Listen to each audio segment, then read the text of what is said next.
નમસ્કાર વિદ્યાર્થી મિત્રો, આજે આપણે ચર્ચા કરવાના છીએ SY BA semester 4 Sanskrit paper 9 Kavyaprakash અંતર્ગત 10મા ઉલ્લાસના આપણે જે અભ્યાસક્રમની અંદર અલંકારો છે એમાંનો એક અલંકાર એટલે વ્યાજુક્તિ અલંકાર. અગાઉ આપણે 3 થી 4 અલંકાર વિશે ચર્ચા કરી છે. આજે આપણે વ્યાજુક્તિ અલંકાર કોને કહેવાય એના વિશે આપણે ચર્ચા કરીએ. ખૂબ જ સરળ એવો અલંકાર છે આ. લક્ષણ જોઈએ. વ્યાજુક્તિ, લક્ષણ થોડું ધ્યાનથી સમજજો. વ્યાજુક્તિ છદ્મના ઉદ્ભિન્નત્વમ રૂપ નિગુહનમ. શબ્દોથી તમે પરિચિત ઓછા હશો, પરંતુ ખૂબ જ એનો અર્થ સરળ છે. છદ્મના એટલે કે બહાના હેઠળ.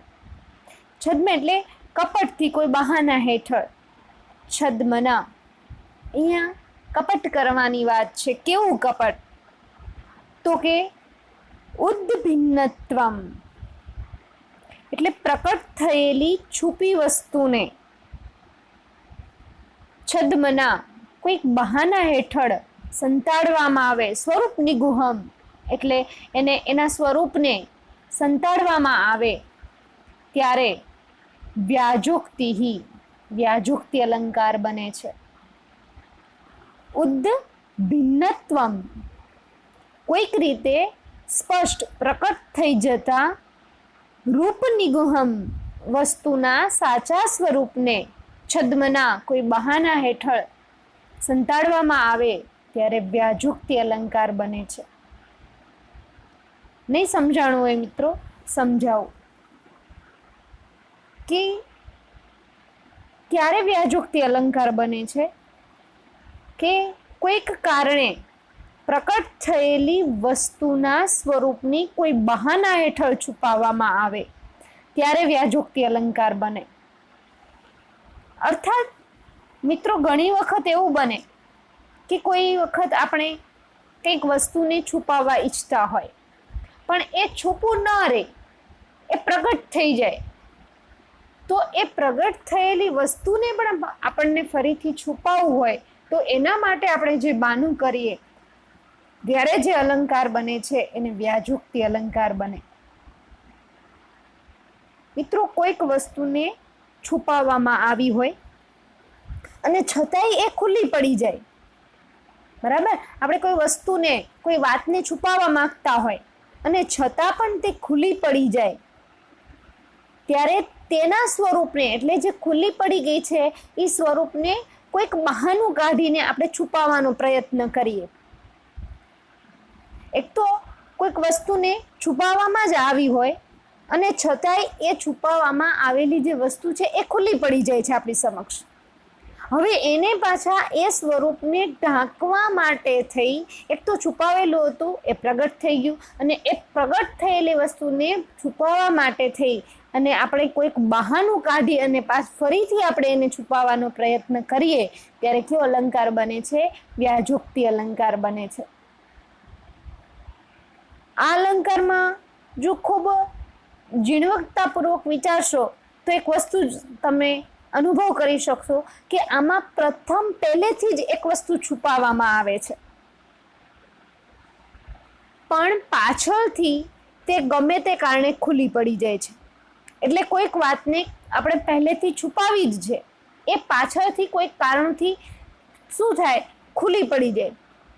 તો ત્યારે વળી તેને પાછું કોઈક બહાને છુપાવવામાં આવે. આ છુપાવવાનો પ્રયત્ન છે એ આમ નિષ્ફળ જતા અને છતાંય છે એ પ્રયત્ન શું થાય તો કે નિષ્ફળ જ નીવડે. તો કોઈક બહાનાથી જ્યારે ઢાંકવાનો પ્રયત્ન થાય ત્યારે કયો અલંકાર બને છે? વ્યાજુક્તિ અલંકાર બને છે. મિત્રો, યાદ રાખવું કે આ બહાનું હોય એ કવિ કલ્પિત હોય છે. તેમાં વસ્તુનું જે સાચું કારણ હોય એને હંમેશા છુપાવવામાં આવે. સાચું કારણ આપવામાં આવતું નથી. પણ હા, જે બહાનું હોય એ ખોટે ખોટું બહાનું કાઢવામાં આવે છે. બહાનું કાઢીને કશું જ છુપાવવું અને તેનું તેથી જ પ્રકટ થઈ જવું, એ જ આ અલંકારનો મિત્રો હાર્દ છે. વ્યાજોક્તિ એટલે વ્યાજ બરાબર બહાનું. બહાનું દર્શાવતી ઉક્તિ એટલે જ વ્યાજોક્તિ. તો મિત્રો, આમાં વક્તા છે એ વક્તા સત્ય ઘટનાને છુપાવવા માટે થઈ અને કંઈક બહાનું કાઢે, એ બહાનું એટલે જ વ્યાજોક્તિ અલંકાર. તો હવે મિત્રો તમને સમજાઈ ગયું હશે કે કોઈક ઘટના એવી હોય જેને વક્તાને ગુપ્ત રાખવાની આતુરતા હોય, પરંતુ સંજોગો વસાતે કેવી થઈ જાય, પ્રગટ થઈ જાય, અને વક્તા સત્ય ઘટના જે પ્રગટ થઈ ગઈ છે એને છુપાવવા માટે એ ઘટનાને જુદી જુદી રીતે ઘટાવી કે કોઈક બહાનું બતાવીને ફરીથી છુપાવે. ઉદાહરણ તરીકે આપણે જોઈએ તો સ્વપ્ન વાસવ દત્તમ નાટકથી તમે સૌ કોઈ પરિચિત છો. તો સ્વપ્ન વાસવ દત્તમની અંદર ઉદયન છે એ વાસવ દત્તાની યાદમાં આંસુ સારે છે. તમે સૌ કોઈ જાણો છો કે ઉદયન છે એ વાસવ દત્તાથી અલગ પડી ગયેલ છે. તો વાસવ દત્તા છે એ વાસવ દત્તાની યાદમાં ઉદયન આંસુ સારી રહ્યા છે, અને તે જ સમયે પદ્માવતી પણ એ ઉદ્યાનની અંદર ત્યાં ઉપસ્થિત થાય છે. હવે આંસુ સારવાનું સાચું કારણ જો પદ્માવતી જાણી જાય તો એને ખ્યાલ આવી જાય કે આ તો વાસવ દત્તાની યાદમાં આંસુ સારે છે. એટલે સાચું જે આંસુ સારવાનું કારણ છે એ પદ્માવતી ન જાણે એવી કોની ઈચ્છા છે, તો કે ઉદયનની ઈચ્છા છે. તેથી તે પદ્માવતી ત્યાં આવે છે તો એને શું કહે છે કે આ તો મારા આંસુ નથી, પણ કાશ પુષ્પોની જે રજકણો છે એ પડવાથી આંખોમાં આંસુઓ વહે છે. એટલે પહેલેથી અહીંયા ઉદયન છે એ વાસવ દત્તાની યાદમાં આંસુ સારતા હોય છે, એ વાસ્તવિક ઘટના છે. એ રડે છે તો એ ઉદયન બધાથી છુપાવવાનો પ્રયત્ન કરે છે, છતાં પણ પદ્માવતી એના આંસુને જોઈ જાય છે. તો એ આંસુને ફરીથી એ છુપાવવા પ્રયત્ન કરે છે કે આ આંસુ છે એ કોના છે, તો કે કાશ પુષ્પો છે એની રજકણો પડવાથી આંખમાંથી આંસુ છે એ સરે છે. તો અહીંયા કાશ પુષ્પો છે એ બહાનું કાઢીને વાસવ દત્તાની યાદનું જે સત્ય વાત હતી એને છુપાવવાનો પ્રયત્ન કર્યો. તો ત્યારે કયો અલંકાર બને છે? વ્યાજોક્તિ અલંકાર બને છે. મમ્મટે જે અહીંયા વ્યાજોક્તિ નામ રાખ્યું છે એ પણ સાર્થક જ છે. શા માટે? તો કે પ્રકટ બનેલી કોઈ વસ્તુને, એટલે જે પ્રગટ થઈ ગઈ છે એ વસ્તુને છુપાવવા માટે વ્યાજનું કથન, અર્થાત કોઈ બહાનું કથન એટલે જ વ્યાજોક્તિ. આપણે આ અલંકારને વધારે સ્પષ્ટ કરવા માટે થઈ અને એના આવશ્યક તત્વો વિશે જોઈએ તો એના આવશ્યક તત્વો, પેલું, કવિ સિવાયના અન્ય કોઈ વક્તાનું વિધાન હોય છે. અહીંયા જો કવિ છે એ કવિ નથી બોલતા, પણ અહીંયા છે એ કોઈક વક્તા હોય એનું વિધાન હોય. આ વિધાન કોઈક ઘટના જે પ્રગટ બની ગઈ છે તેના સંદર્ભમાં જ હોવું જોઈએ. એટલે વિધાન જે કરવામાં આવે છે એ કોઈ ઘટના પ્રગટ થઈ જાય, પ્રગટ થઈ હોય તો જ ત્યાં વ્યાજોક્તિ અલંકાર બને. પ્રગટ જ ન થઈ હોય, છુપાયેલી જ રહેતી હોય તો ત્યાં વ્યાજોક્તિ અલંકારનો કોઈ જ અર્થ નથી. એટલે આ વિધાન છે એ કોઈક ઘટના જે પ્રગટ બની ગઈ છે તેના સંદર્ભમાં જ હોવું જોઈએ. વક્તા એ ઘટનાનું સત્ય કારણ જાહેર ન કરતા બીજું કોઈ બનાવટી પણ માની શકાય એવું કારણ રજૂ કરે છે. મેં હમણાં તમને ઉદાહરણ આપ્યું કે ઉદયનની આંખની અંદર આંસુ હતા, તો એ સત્ય કારણ શું હતું? તો કે વાસવ દત્તાની યાદ. તો એ સત્ય કારણ એને જાહેર નહોતું કરવું, તો એના બદલે જે બહાનું આપવાના હતા એ પણ બનાવટી હોય પણ માની શકાય એવું હોવું જોઈએ. તો રજકણો પડવાથી આંખમાં આંસુ આવે એ સ્વાભાવિક વાત છે. એ સમજાય કે નાના પદ્માવતી સમજતી હશે કે ખરેખર રજકણો પડ્યા હશે એટલે આંખમાંથી આંસુ સરતા હશે. પણ જો ઉદયને એને એમ કહ્યું હોત કે મને એમ જ રડવું આવે છે, તો કોઈ કાળે છે એ પદ્માવતીના ગળે એ વાત ઉતરી શકે નહીં, કારણ કે આંસુ જ કાં તો દુઃખના હોય અને કાં તો સુખના હોય. ચોથું, વક્તા સત્ય કારણને આ રીતે બનાવટી કારણ દ્વારા છુપાવે છે. એટલે જે સત્ય કારણ છે એને તો છુપાવવાનું જ છે, પણ બનાવટી કારણથી એને છુપાવવાનો પ્રયત્ન કરવામાં આવે છે. સત્ય કારણને છુપાવવા પાછળ વક્તાનો આશય કોઈક પ્રકારની મૂંઝવણને ટાળવાનો હોય છે. વક્તા જ્યારે કોઈ વાતને છુપાવવા માંગે છે તો એટલા માટે એ વાતને છુપાવી છે કેમ કે કોઈ મૂંઝવણો જે ઊભી થવાની હોય એ ઊભી ના થાય. એટલે એનું જે ઇન્ટેન્શન હોય છે વક્તાનો ઇન્ટેન્શન સત્ય હોય છે, એ સારો હોય છે. એટલે કોઈક ને કોઈક પ્રકારની મૂંઝવણને ટાળવા માટે થઈ અને એ સત્ય કારણને છુપાવવાનો વક્તા શું કરે છે? પ્રયત્ન કરે છે. બનાવટી કારણ કે વ્યાજ એટલે કોઈ બહાન વક્તાની પ્રતિ ઉત્પન્નમતિનો પરિચય કરાવી નિગહનમાં રહેલા વૈચિત્ર્યને પ્રગટ કરે છે. તરત જ કોઈ વાત છે એ પ્રગટ થઈ જાય અને એને આપણે છુપાવ્યું હોય તો લોકો સમક્ષ ન હાજર થાય, તો એ માટે તરત જ જે વક્તા છે એને બીજું બહાનું વ્યાજ તો યાદ આવવું તો જોઈએ ને. તો એ બનાવટી કે વ્યાજ છે વક્તાની પ્રતિ ઉત્પન્ન મતિનો એટલે તરત જ ઉત્તર આપનાર એવી મતિનો પરિચય કરાવે છે અને નિગુણમાં રહેલા વૈચિત્ર્યને પ્રગટ કરે છે. એટલે એના સ્વરૂપને જે છુપાવ્યું હોય છે એ સ્વરૂપને છુપાવવાની જે ક્ષમતા છે એ જ વૈચિત્ર્યને એ પ્રગટ કરે છે.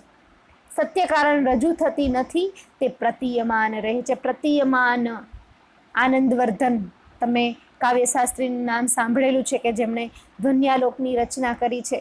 ત્યાં પ્રતીયમાન અર્થને સમજાવવામાં આવ્યો છે.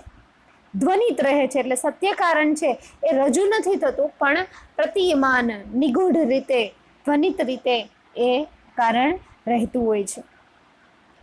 અહીંયા આપણે ઉદાહરણ તરીકે જોઈએ, શિવ અને પાર્વતીના લગ્નનો એક સંદર્ભ છે એ અહીંયા આપવામાં આવ્યો છે. શિવ થી તમે સૌ કોઈ પરિચિત છો. શિવને અને પાર્વતીના બંનેના લગ્નનું ને દર્શાવતું એક કુમાર સંભવ કાવ્યથી પણ તમે બધા પરિચિત છો.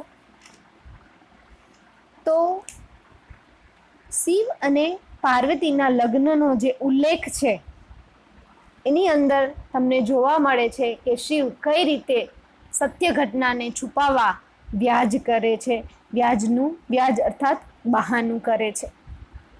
ઉદાહરણ તમે જોઈ શકો છો, શૈલેન્દ્ર પ્રતિપાદ્યમાન ગિરિજા હસ્તો ઉપગુઢ ઉલ્લાસમ રોમાંચ આદિ વિષંઠુલ અખિલ વિધિ વ્યાસંગ ભંગાકુલ હાશૈત્યમ તુહિનાચલસ્ય કર્યો ઇતિ ઉચિતવાન સસ્મિતમ શૈલાંતઃ પુર માતૃમંડલ ગણૈઃ દૃષ્ટા અવતાદ વહ શિવ. અહીંયા જે શિવ ભગવાન છે એ શિવ ભગવાનને રોમાંચ ઉત્પન્ન થાય છે જ્યારે પાર્વતીનો હાથ શિવના હાથમાં આપવામાં આવે છે. એ સમયે એને રોમાંચ ઉત્પન્ન થાય છે. તો એ રોમાંચ ઉત્પન્ન થવો એ સત્ય કારણ છે, પણ એ રોમાંચ એના શરીરમાં થયો છે એ રોમાંચને શિવ અહીંયા છુપાવવા પ્રયત્ન કરે છે. કઈ રીતે? તો કે શૈલેન્દ્ર પ્રતિપાદ્યમાન ગિરિજા હસ્તોપગઢ. શૈલેન્દ્ર એટલે હિમાલય. હિમાલયે જેને આપી દેતો હતો તે પાર્વતીના હાથના આશ્લેષથી ઉલ્લસિત બનતા.